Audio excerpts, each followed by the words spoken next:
Morning. So today we are discussing about the important teaching aptitudes, important teaching learning से related important key points। और ये जो learnings है, type of learnings है या type teachings processes हैं, इनसे बहुत सारे क्वेश्चन फ्रेम होते हैं पेपर के अंदर।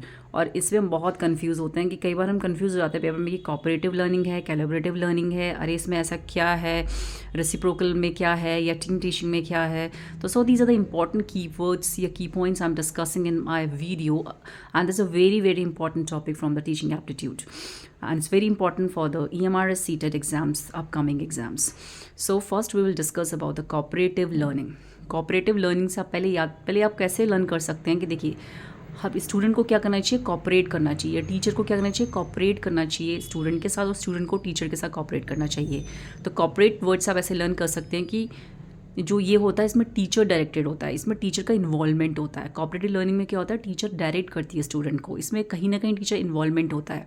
ये क्या करता है, स्मॉल ग्रुप्स में टेक प्लेस होता है। जैसे बच्चों के स्मॉल ग्रुप्स बन जाएंगे और टीचर उस ग्रुप को लीड करेगी और उसका उनके रोल को डिसाइड करती है कि देखिए आप इसमें ये काम करेंगे, आप इसमें मेन इसके हेड बनेंगे, आप इसमें मॉडल का ये वाला पार्ट बनाएंगे, आप इसमें ये वाला सामान लाएंगे। तो जो भी टीचर के डायरेक्शन में जो भी बच्चा काम कर रहा है ग्रुप के अंदर, वो होता है कोऑपरेटिव लर्निंग। तो कोऑपरेटिव वर्ड्स आप लर्न कर सकते हैं। कॉपरेट करना, टीचर के और स्टूडेंट जब आपस में कॉपरेट करते हैं, ठीक है, या टीचर स्टूडेंट के साथ कॉपरेट कर ले या टीचर, तो आप ऐसे लर्न कर सकते हैं कि इसमें टीचर का इन्वॉल्वमेंट होता है कॉपरेट में। तो take place in small groups, natural सी बात है, ग्रुप्स में होती है ये। दूसरी बात, ये टीचर डायरेक्टेड होती है, इसमें टीचर का डायरेक्शन होता है, टीचर इसमें इन्वॉल्वमेंट होता है। टीचर बताता है बच्चे को कि भैया उसका रोल को डिसाइड करता है कि अगर आप ग्रुप में कोई काम करेंगे तो आपका रोल ये होगा, चाहे वो कोई भी हो सकता है, डांस कंपटीशन हो सकता है या कोई हम प्रोजेक्ट बना रहे हैं टीचर के अंडर, जब हम कोई भी काम कर रहे हैं, ये जो रिसर्च कर रहे हैं हम, जैसे हम रिसर्च वर्क करते हैं, बड़े बड़े उनके जो हमारे प्रोफेसर्स होते हैं उनके अंडर हम रिसर्च वर्क कर रहे हैं, ग्रुप में कर रहे हैं, तो वो होती है cooperative learning. Student work together, इसमें स्टूडेंट साथ में काम करता है, लेकिन उनके रोल को कौन डिसाइड करता है, टीचर डिसाइड करता है। टीचर में इसमें रोल होता है उसको, और इसमें क्या होता है, ग्रुप में होता है हमेशा। और रिसर्च जैसे एग्जांपल के तौर पे हम ले सकते हैं research under the guidance of teacher. या हम बोल सकते हैं कि जैसे हम कोई कंपटीशन हो रहा है, टीचर कोई हम रोल प्ले मेथड कोई प्ले कर रहे हैं, उसमें टीचर डिसाइड करता है कि भैया आप ये बनाओगे, आप ये करोगे, आप वो बना, आप इसमें सिंगर बनोगे, आप इसमें फादर बनोगे या इसमें मदर बनोगे, तो उस रोल को डिसाइड करता है टीचर। तो होता है cooperative learning, very very important. Now collaborative learning, इसमें पूरा स्टूडेंट के पास रोल होता है, इसमें टीचर का कोई इन्वॉल्वमेंट नहीं होता है। बच्चे ग्रुप में यहाँ पे काम करते हैं, एक दूसरे से सीखते हैं, लर्न करते हैं। इसमें हाई क्रिटिकल थिंकिंग होती है बच्चे की, इसमें सारा बच्चा अपने दिमाग का यूज़ करता है, अपनी समझ का यूज़ करता है, अपनी सोच का यूज करता है। इसमें टीचर का कोई इन्वॉल्वमेंट नहीं होता है, ये हाईली फ्लेक्सिबल होता है। स्टूडेंट लीड्स कम्प्लीटली, इसको स्टूडेंट कम्प्लीटली लीड करता है। ये हाईली फ्लेक्सिबल होता है, इसमें कोई इन्वॉल्वमेंट नहीं होता है टीचर का।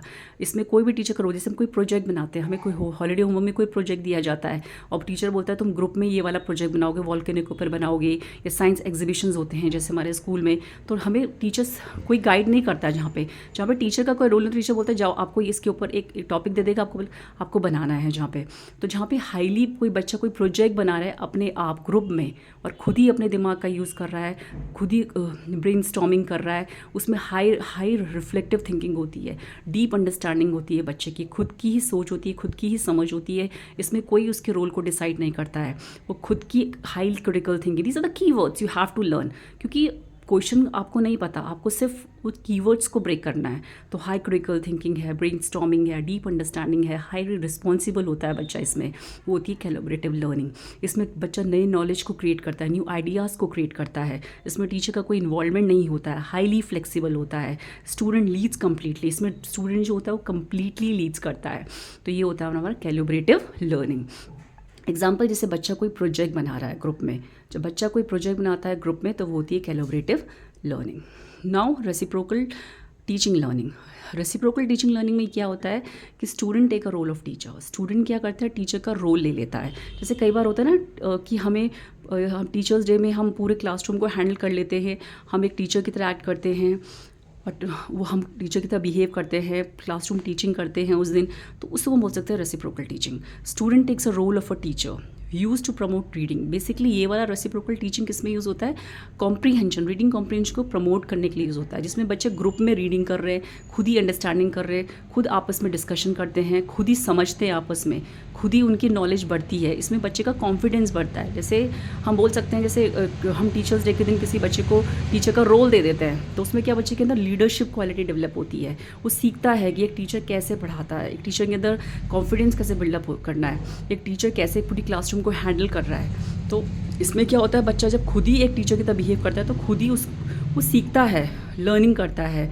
उसमें क्या करता है, खुद ही लीडरशिप की क्वालिटीज़ में डेवलप होती है, कॉन्फिडेंस डेवलप होता है बच्चे के अंदर। वो खुद अपनी समझ से सीखता है and trying to understand the meaning by themselves. अपने आप सीखता है बच्चा अपनी चीज़ से। जैसे टीचर जब वो एक टीचर की तरह बिहेव करेगा तो खुद ही अपने आप को एक टीचर की तरह देखेगा, तो खुद ही उन चीज़ों से सीखेगा कि कैसे एक टीचर हैंडल करती है क्लास को, कैसे एक लीडरशिप डेवलप करनी है।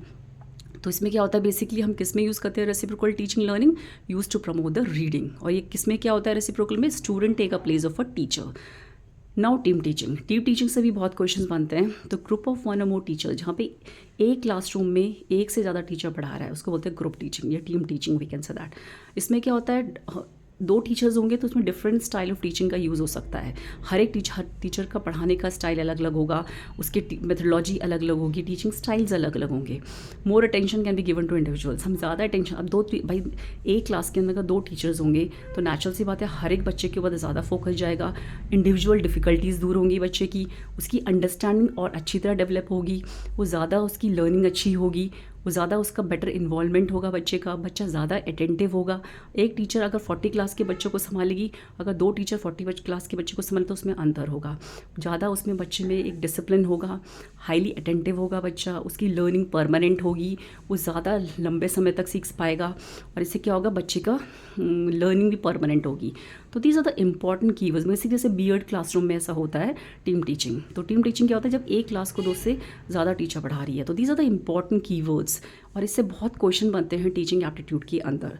तो so if you like my channel please keep on share करना, सब्सक्राइब करना बिल्कुल ना भूलें। एंड आपके कमेंट्स मेरे लिए बहुत मैटर करते हैं, your feedback matters for me. So thank you.